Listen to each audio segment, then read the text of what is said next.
We're following breaking news here on CNN. It's a scene that we were hoping not to see near the site of the NATO summit in Chicago. This happened just moments ago. I want you to watch it closely.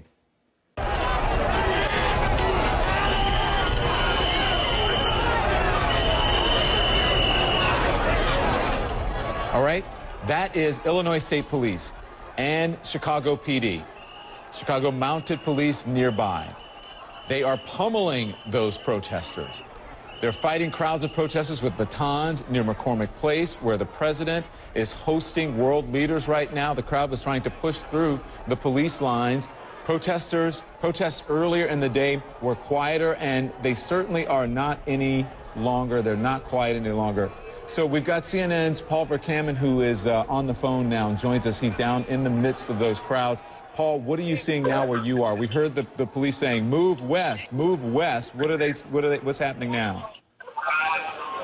Well, John, it's right now a stalemate. They have been trying to move the crowd out to the west, and there are hundreds and hundreds of Chicago police officers in full riot gear.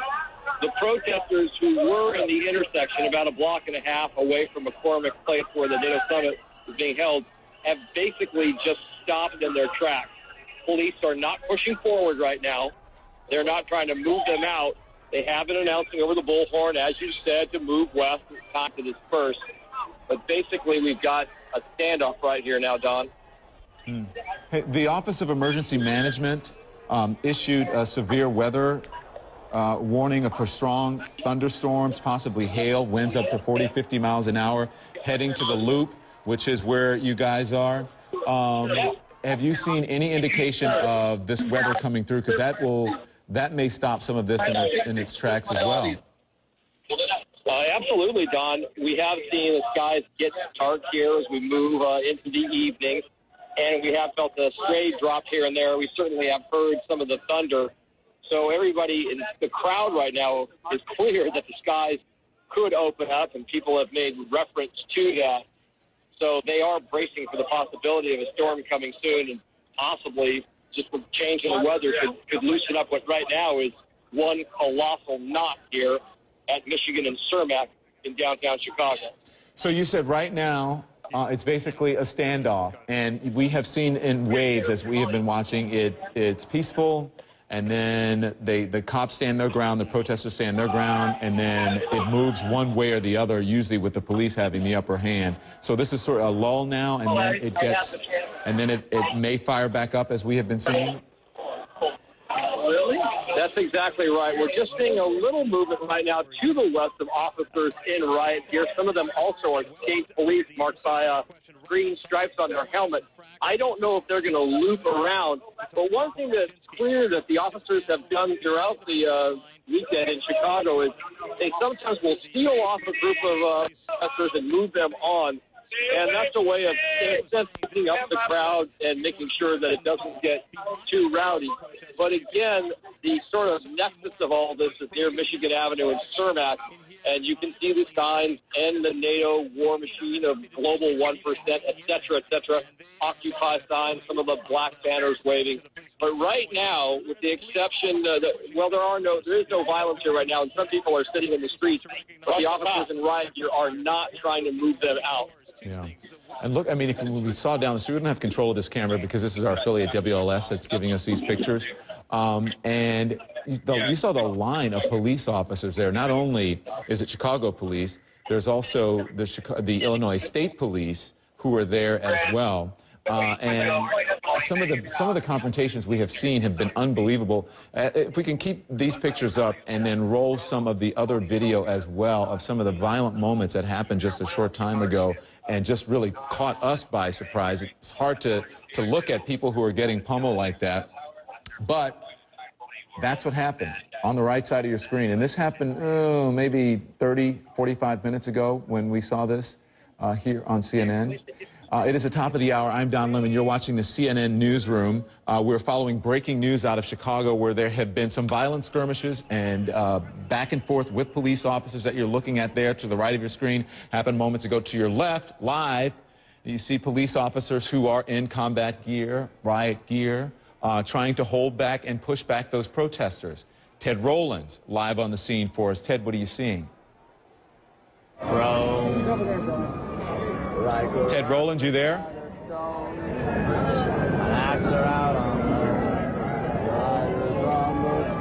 Apparently, Ted cannot. As soon as we get Ted, we'll go to him. But again, this is what you're looking at. And I'm curious, I'm not sure if Paul or Ted, since they've been down in this crowd, if we've had any chance to do any sort of reporting here for the number of injuries, the number of people who have been detained, who have been arrested.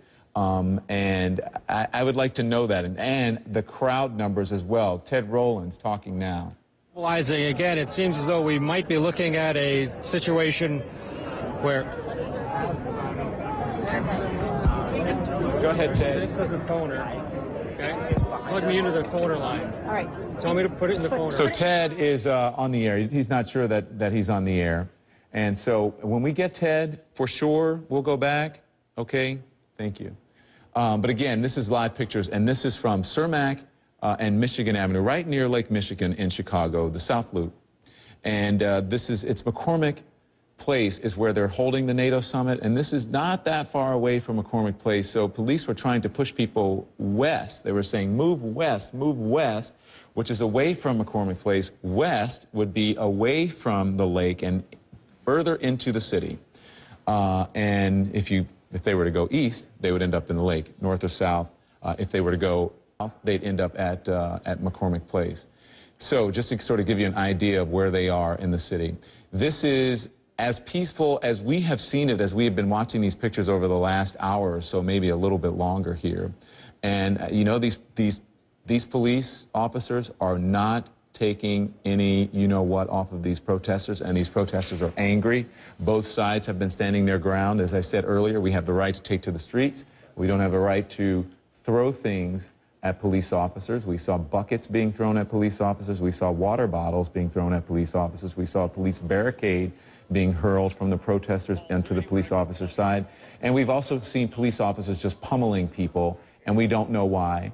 I don't know if the protesters instigated it or if they didn't. I don't know. I'm watching these pictures live just as you are, and occasionally getting information in my ear about what's going on. But I would like, if we can, have our desk check on some of the information to find out how many people have been detained, how many people have been arrested, how many people are actually in the crowd, what are the complaints, and how they plan to move these people out, what they plan to do with them once they move them out, why are they trying to move them west, to where. Have any officers been injured? I don't know any of that. I'd love to know that. Paul Verkaman standing by for us. Paul, what do you know? Well, Don, some of this knot that we described for you has sort of been loosened up because they have moved a number of the demonstrators west now to Cermak and Wabash Avenue here in Chicago. I heard some of the questions you were asking, and sometimes when you're in the middle of something like this, looking from the inside out, it's hard to determine. We did not see any officers who were injured. Now, we did see, I would count about 8 people being treated on the side, not by any paramedics associated with the city of Chicago or an independent group. They were treated by the medics who were part of the overall rally. One man told me that he was struck 4 times by Chicago police with a baton. We have no idea of knowing whether or not he had provoked this or not.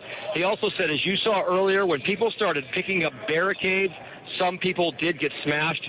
And one, I guess, silver lining to all this, I saw some of the shoving with the barricade, and it's just good fortune that nobody was pushed through the glass window of any of the nearby stores or restaurant. The situation right now, I can see Chicago police are pulling in some large vans now headed toward the biggest block of the protesters. And it looks like some sort of hazardous materials or emergency vans. I also can see that there's a Chicago Fire Department ambulance, again, toward that other area. So the attempt right now by police is trying to loosen up, as we said, this huge knot of protesters not too far from where the NATO summit's being held on. Yeah, and thank you, Paul, for answering some of that, because those are the questions our viewers have at home. Here's the interesting thing. The cops are there to protect the people who are at NATO. But the people are there who are protesting certainly have the right to protest, but they don't have the right to be violent, and neither do the cops. So it's an interesting situation that we're seeing going on here. And if you see that, the one on the bottom of your screen on the right, I mean, every time I see it, I just can't imagine being any of those people who are on the ground or in front of those police officers. My goodness.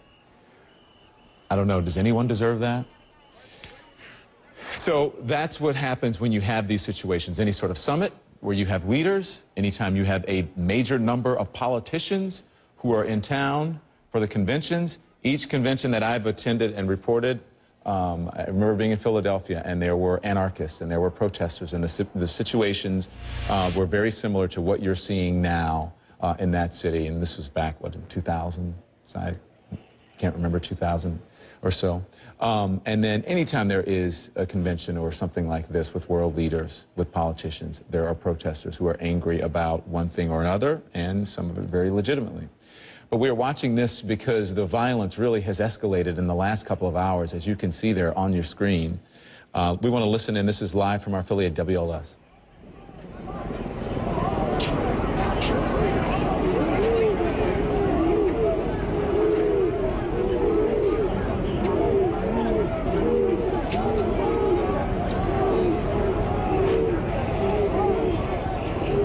So what you saw there was a scuffle with one man. It looks like just one man and a number of police officers, and then here we go again with them trying to push back. Now, let me tell you this. This is our ground shot. We're going to listen.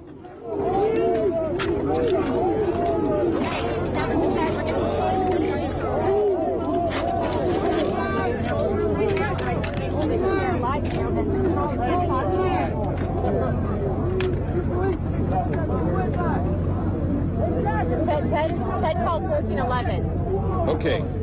So you can hear the whole world is watching. The whole world is watching. Leads me to exactly what I was going to say before we listen in there.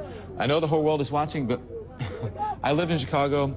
The whole city is watching. The police department, the brass are all watching at headquarters right now. They're watching at the Office of Emergency Management.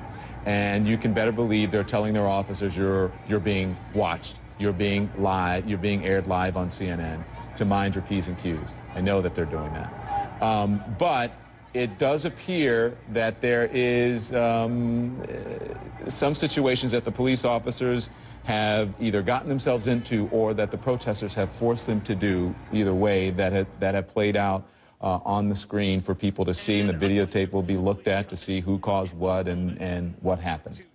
CNN's Jessica Yellen, they're actually covering the business of this NATO summit in Chicago. And Jessica, they're talking about Afghanistan, they're talking about other things, and this is their backdrop.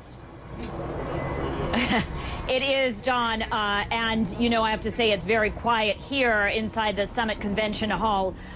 One of the major, the major focus here is Afghanistan and what kind of commitments these countries gathered here will make in the next years to Afghanistan, when the president has said all forces will be drawn out by 2014. One of the big concerns, France, the new leader there, has said as part of his campaign pledge that he will remove all troops, all combat troops, earlier, by the end of this year, than they were originally planned. Well, today, the U.S. has found an elegant way to spin that and say, well, guess what? Troops are already transitioning out of that region, and it's not such a big jolt to Afghanistan, and it's part of the transition plan anyway. That allowed the president, when he was meeting with Hamid Karzai, the president of Afghanistan, to say the world remains in full support of the exit plan from Afghanistan. Listen to this. We are working with the Afghans over the next several years to achieve a complete transition to Afghan lead for Afghan security, one in which we continue to provide support for the Afghan National Security Forces that have made excellent progress over the last several years, and also painting a vision post-2014 in which we have ended our combat role. The Afghan war, as we understand it, is over, but our commitment to friendship and partnership with Afghanistan continues. Now the next task is to find commitments from the other countries here, Don, for financial support going forward, some $4 billion total between now and 2014, and also to begin talks about what some kind of military support might look like after 2014. Don?